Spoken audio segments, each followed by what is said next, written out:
Supreme court ने 2002 गुजरात दंगे के मामले में एसआईटी की ओर से पीएम नरेंद्र मोदी को दी गई क्लीन चिट बरकरार रखी है। कोर्ट ने एसआईटी के काम की तारीफ करते हुए कहा कि राज्य प्रशासन के कुछ अधिकारियों की लापरवाही का मतलब ये नहीं, राज्य प्रशासन की यह साजिश थी। वहीं सुप्रीम कोर्ट के फैसले के बाद गृह मंत्री अमित शाह ने एनआई को दिए इंटरव्यू में कहा कि पीएम मोदी पिछले 18 सालों से भगवान शंकर की तरह विषपान करते रहे, लेकिन किसी से कभी भी कुछ नहीं कहा। उन्होंने कहा कि मैंने प्रधानमंत्री मोदी को नज़दीक से इस दर्द को झेलते हुए देखा है, क्योंकि न्यायिक प्रक्रिया चल रही थी तो सब कुछ सत्य होने के बावजूद भी हम कुछ नहीं बोले। बहुत मजबूत मन का आदमी ही ये स्टैंड ले सकता है। देखिए, सबसे पहले क्लीन चिट नहीं है, मैं इसके बारे में बाद में बात करूंगा।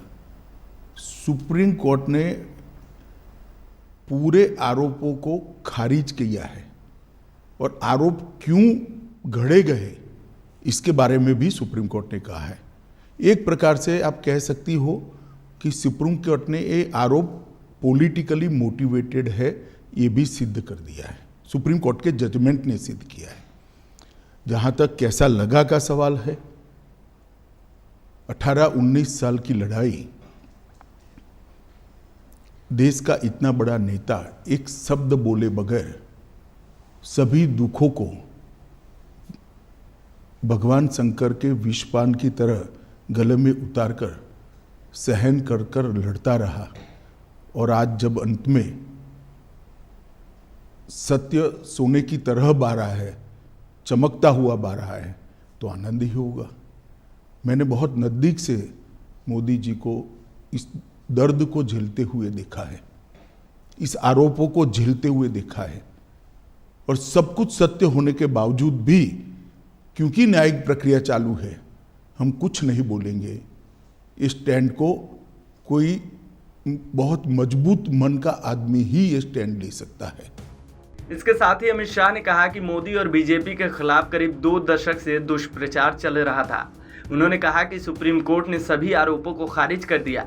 आप कह सकते हैं कि सुप्रीम कोर्ट के फैसले ने यह सिद्ध कर दिया कि सभी आरोप राजनीतिक रूप से प्रेरित थे।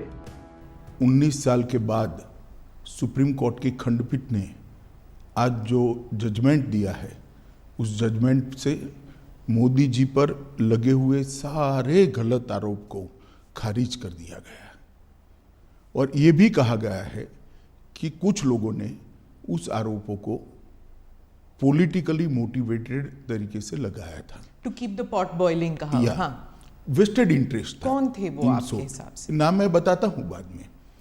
और तीसरा, इससे भारतीय जनता पार्टी की सरकार पर जो धब्बा लगा था वो भी धुला है, और मोदी जी जैसे वैश्विक नेता पर जो गलत आरोप लगाए थे, मैं मानता हूं कि लोकतंत्र के अंदर मोदी जी ने संविधान का सम्मान कैसे हो सकता है, इसका एक आदर्श उदाहरण सभी राजनीति में काम करने वाले लोगों के सामने करा। मोदी जी की भी पूछताछ हुई थी, किसी ने धरना प्रदर्शन नहीं करा था। देश भर से कार्यकर्ता आकर मोदी जी के समर्थन में सॉलिडारिटी के लिए खड़े नहीं हुए थे।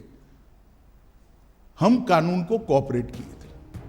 आपको बता दें कि जस्टिस एएम खानविलकर, दिनेश माहेश्वरी और सीटी रविकुमार की बेंच ने 452 पन्नों में फैसला सुनाया। सुनवाई के दौरान कोर्ट ने कहा कि जो छानबीन हुई उसमें ऐसा कोई तथ्य नहीं जो बताया कि अल्पसंख्यक समुदाय के खिलाफ हिंसा के लिए हाई लेवल पर साजिश रची गई थी। इस खबर में फिलहाल इतना ही। अपडेट्स के लिए बने रहिए वन इंडिया हिंदी के साथ।